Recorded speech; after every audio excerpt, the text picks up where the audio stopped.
shutdown.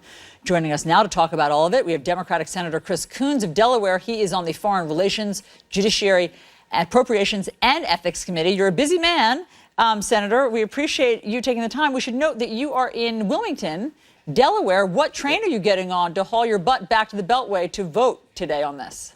I'm hoping I'll be on the 8:34, but if we have a longer conversation, I'll be on the 8:51.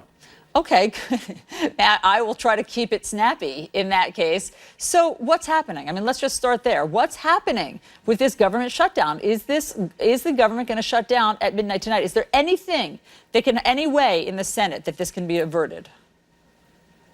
Well, frankly, the president could indicate once again that he's willing to sign the bill that we've already passed through the Senate. The Senate passed a bill that we've worked on very hard in a bipartisan way all year that includes $1.6 billion in additional investments in border security, but doesn't include $5 billion for a border wall. That strikes me as a small difference that is not worth shutting down the government over. And by the way, let me remind you, making 40,000 federal law enforcement officers, 54,000 Customs and Border Patrol agents and officers work over the holidays without pay as a result. I don't think this is a wise or necessary outcome.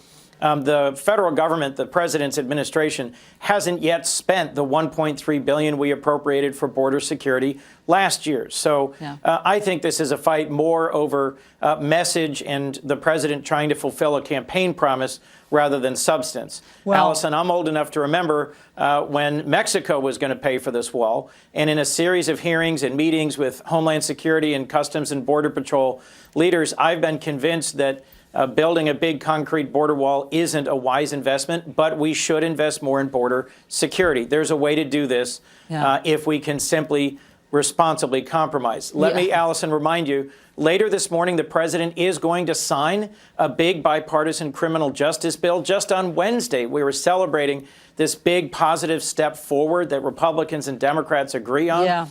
It was only when the president got up yesterday morning and listened to far right-wing media that he changed his mind abruptly and decided he'd careen back towards a shutdown. I think, frankly, to change the news from his terrible, tragic and mistaken decision to withdraw our troops from Syria and hand that country to the Iranians, the Russians, and to the murderous regime of Bashar al-Assad. And I do want to get to that in a moment. But first, just in terms of this shutdown, a couple more points. You're suggesting that the president revert to 24 hours ago, where he seemed willing to sign that continuing resolution till February 8th to keep it open. A lot's changed, as you point out, in the past 24 hours. He apparently had a conversation with Rush Limbaugh. That's one of the things that changed his mind, and he now seems to be in no mood to compromise. Here's what he's tweeting this morning. He wants Mitch McConnell to end the filibuster rule that requires 60 votes. So he wants it to just be a bare majority so that they can get this passed. Do you think that Mitch McConnell is considering that?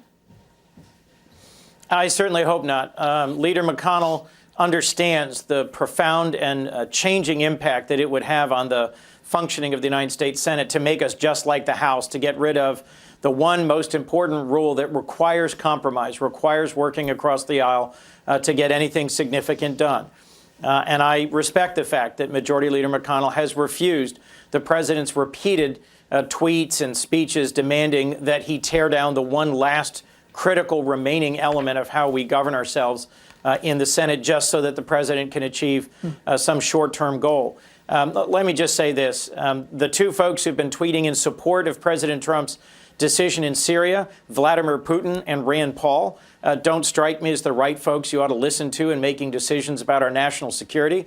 And listening to Rush Limbaugh and making decisions about governance and the functioning of the Senate doesn't strike me as a terrific idea either. Our founders designed a country that runs best when we work across the aisle and compromise. And the fact the president is urging Mitch McConnell to tear up the last thing that forces us to compromise in the Senate is not a good sign. Here's an interesting suggestion. It came up this morning on New Day. We had Joe Lockhart on. He had a suggestion for how to compromise. I just want to bounce it off of you. He suggested that Democrats cough up more money for the president's border wall, or slats, I guess, as we're now calling it in the rebranding effort, in exchange for protection for Robert Mueller. What do you think?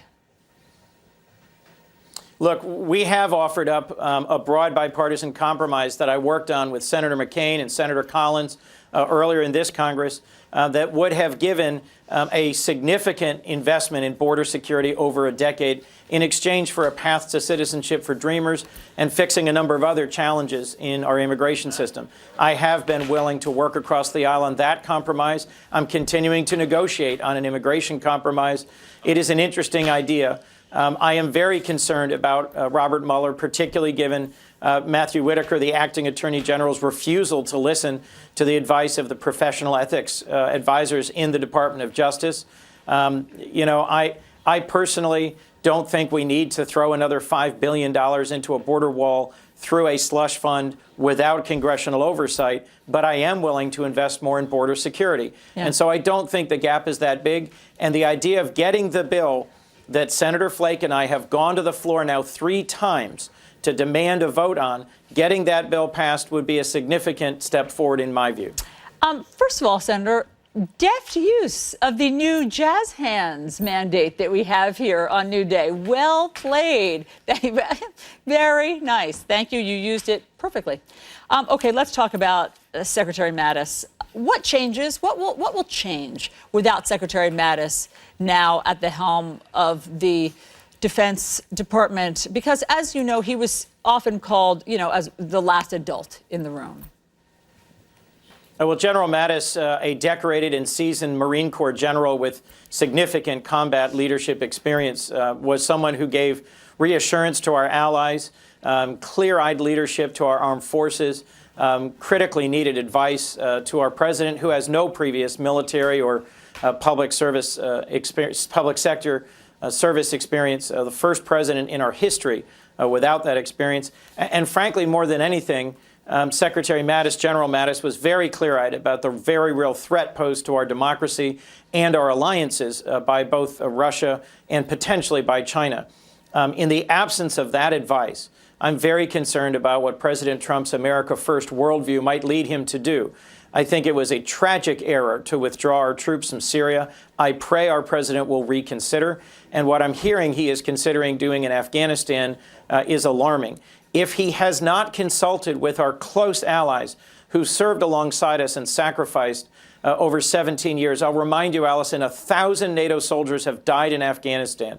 If the president is as abrupt and is as flawed in his decision-making about Afghanistan as he seems to have been about Syria, not consulting our allies, not consulting senior leaders in Congress, I think the consequences for our alliances as well as for our security would be significant.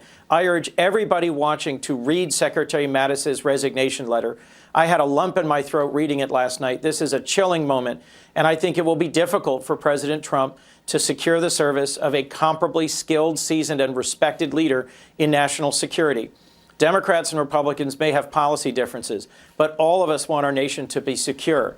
And that means relying on our alliances and having a clear-eyed view of our adversaries. Secretary Mattis certainly put that first and foremost in his incredible dedicated service to our nation. And I am very concerned that President Trump will begin working on his worst instincts in foreign policy and national security without the guiding hand of Secretary Mattis at the helm. Senator Chris Coons, thank you very much for being here. We look very forward to seeing what you all come up with at about noon today. Thank you.